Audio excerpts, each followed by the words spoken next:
Hey, I'm Cheryl Goodman. I'm the host of Start Me Up Live. We are in the presence of Navrina Singh, who is at Qualcomm. She's going to talk to us today about what it means to be an innovator. She's going to give us the history of an amazing program called QWise that she had started, that I was actually a part of many moons ago.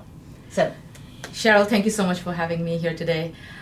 So a little bit about my background, because that has dictated why we created QWise in Qualcomm. So I grew up in India and I did my engineering in India, and it was very interesting because growing up, we had 50% of our class who was women, and 50% of them went on to become great engineers. So when I moved to United States, I did my master's in University of Wisconsin-Madison. It was interesting. One fine day, I just looked around and I said, where are all the women? Out of a class of 150, there were 3 women in my class. So when I moved to Qualcomm, I hoped that the equation would have changed, but it didn't. So in my research and development team, again, we had about 4 women out of 600 engineers in Qualcomm. This was only in the research and development team. So something was completely off, and this was the time that I really wanted to scratch the surface and figure out where are all the great women technologists and scientists and engineers that I know and that I have worked with.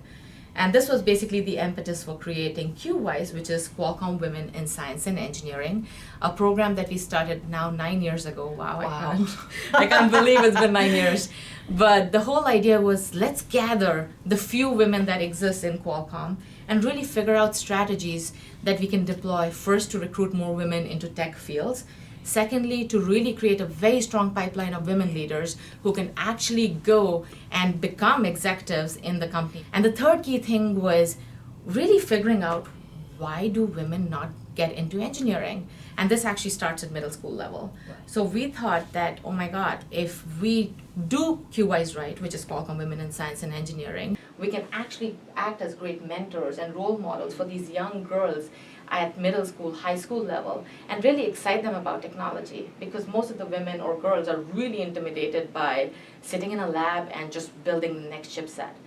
So that was basically the impetus for creating QWise 9 years ago. And so as a result of this program, Athena San Diego, which is the nonprofit organization that celebrates women in science, engineering, and technology and math, has nominated you as one of their top Pinnacle winners this year. But you've done a lot more than that. So now you're heading Impact, which is an internal incubator program, or actually let's tell Start Me Up Live audience what Impact is and what role women can play in that as well.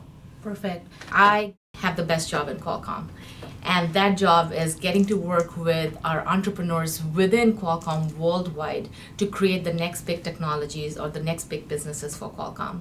So essentially what Qualcomm Impact is a global innovation program which is focused on creating the next generation of technologies which are going to augment our product portfolio as well as IP strategies. I think women on teams, what I've noticed is they bring those ideas back to reality. Is someone going to use that technology? Where is it applicable? How is it going to really create opportunities in emerging markets? I think those kind of questions I've seen emerge more from women rather than, I would say, the male counterparts who are very excited about just tinkering with technology. Diversity actually provides for a complete product input. The consumers are men and women, and if it's just influenced by men, we are at a disadvantage. And so I look at it as a national, global issue in terms Absolutely. of the marketplace being healthy and so forth. So the work that you're doing is incredibly important. What's on the future for you with QWise and with the Innovation Impact Program? Where do you hope to be in 5 years? That's a great question. Let me first quickly take you back to something which is, I think, very interesting. One of the early decoders, voice decoders that was created by Qualcomm, what was interesting about it was anytime a woman spoke into the phone, because of the high frequency, it was chopped off, because the engineers working on that vocoder were really all just men. Right, this was the voicemail application. Exactly. Right. So, very interesting story. So when I think about what we want to be 5 years from now, there are a couple of things. I think that most of the corporate innovation programs should not exist. And the reason is because innovation should just become a part of who we are. It should be second nature, that we are thinking of ideas, that we have the freedom and the flexibility in a startup, in a big corporation to go and pursue those ideas. And 5 years from now, I really hope that we've created technologies which are, again, going to march us very confidently into the future and really change the way humans live. That's a big statement and a big mission. Very good. Navrina, thanks for your time today. And we really look forward to seeing 5 years from now how the world has been lit on fire by her passion. Amp it up, ramp it up, stop me up. Social, global, mobile. I'm a lean, mean growth hacking machine.